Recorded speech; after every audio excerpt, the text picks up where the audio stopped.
여러분 안녕하십니까? 포항 MBC 뉴스입니다. 영덕 지역의 유동인구를 휴대전화 빅데이터로 분석해봤더니 대구 경북을 제외하고 경기도 관광객들이 의외로 많은 것으로 나타났습니다. 또 방문객 수로는 강구항이 가장 많았지만 재방문 횟수는 고래불과 장사해수욕장이 많은 것으로 분석됐습니다. 한기민 기자가 보도합니다.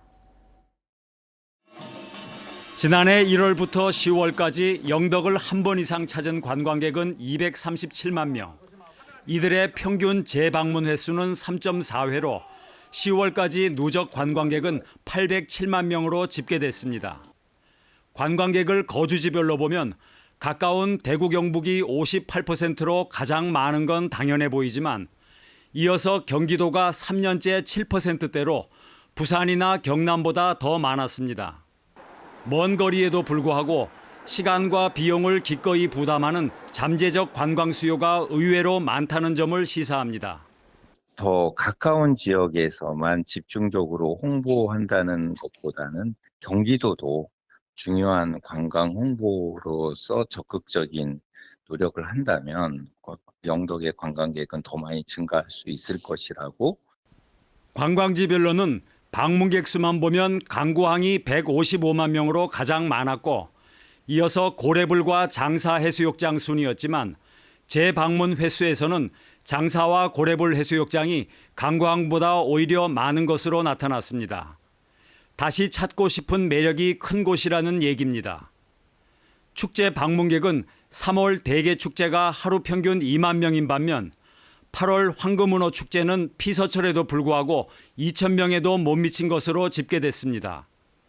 빅데이터 분석 결과 영덕 관광객은 계절별로는 여름철에 집중되고 연령별로는 구매력이 큰 젊은 가족층보다는 50대 이상 중장년층 비중이 높은 것으로 분석됐습니다. 이제 영덕에 대한 브랜드가 기존에는 대게 이런 쪽으로만 좀 제한되어 있는데 젊은 층이 선호하는 쾌적한 고급 휴양지 이미지를 만들어서 새롭게 그 관광 상품, 관광 브랜드 하는 전략이 필요할 것 같습니다. 빅데이터는 영덕 관광 정책의 문제점과 숨은 매력을 동시에 보여주고 있습니다. MBC 뉴스 한기민입니다. 포항시 북구 대신동 시민아파트 주민 30여 명이 오늘 포항시청에서 지진 피해 공동주택에 대한 대책을 촉구하는 기자회견을 열었습니다. 주민들은 안전진단 결과 D등급을 받을 정도로 지진 이후 아파트가 큰 피해를 입었는데도 제대로 된 보상이 이루어지지 않고 있다고 주장했습니다. 또 지진특별법이 제정된 만큼 정부나 지자체의 정밀 재조사와 보상, 이주 대책이 시급히 이루어져야 한다고 주장했습니다. 지난 2년간 영덕 울진 앞바다에서 그물에 걸려 죽은 채 발견된 고래가 624마리로 집계됐습니다. 울진해양경찰서에 따르면 종류별로는 참돌고래가 534마리로 가장 많았고 그 다음으로 낫돌고래 46마리, 밍크고래 31마리 순이었고 보호종인 혹등고래도 1마리 확인됐습니다. 또 월별로는 3월 176마리에 이어 4월 112마리 등의 순이었고 수엽별로는 강구 수엽이 252마리, 죽변 수엽 183마리 순이었습니다. 경주 상공회의소가 50개 지역 제조업체를 대상으로 1분기 기업 경기 전망을 조사한 결과 BSI 기업 경기 전망 지수가 61로 나타났습니다. 이는 지난해 4분기보다 소폭 상승한 것이지만 BSI 기준의 절반 수준이어서 지역 업체의 경기 침체가 지속될 것으로 전망됐습니다. 올해 경영 위험 요인으로는 내수 침체 장기화가 가장 많았고 고용 환경 변화와 미중 무역 분쟁 등을 꼽았습니다.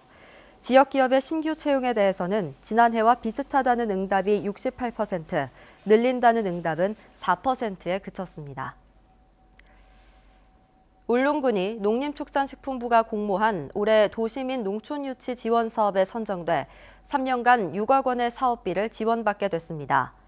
이에 따라 울릉군은 귀농귀촌 종합지원센터를 운영하고 정착이주 지원 사업과 농촌체험 프로그램 운영 등 다양한 사업을 추진할 계획입니다.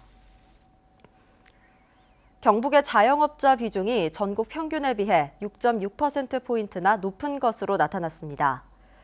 지난해 11월 말 통계청이 발표한 경제활동 인구조사 자료를 보면 경북의 자영업자는 전체 취업자의 26.9%를 차지해 전국 평균 20.3%보다 훨씬 높았습니다. 경기 침체와 소비 패턴 변화, 인건비 상승 등의 영향으로 자영업자의 수익률이 계속 떨어지고 있는 상황이어서 직업 재교육 등 적극적인 대책 마련이 필요하다는 지적입니다. 경상북도는 올해를 벤처기술혁신의 원년으로 삼고 벤처기업 지원을 대폭 확대하기로 했습니다.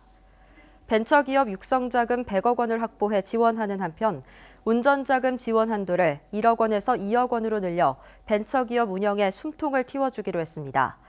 경상북도는 앞으로 5년간 기술력과 경쟁력을 갖춘 리딩 벤처기업 300곳을 발굴해 육성할 계획입니다. 포항시는 주민등록 사항과 실제 거주 사실을 정확히 일치시키기 위해 3월 20일까지 주민등록 일제 정리를 실시합니다. 중점 조사 대상은 거주지 변동 후 미신고자 및 부실신고자, 사망으로 추정되는 자, 교육기관에서 요청한 장기 결석 및 학령기 미취학 아동 등입니다. 포항 MBC 뉴스를 마칩니다. 여러분 고맙습니다.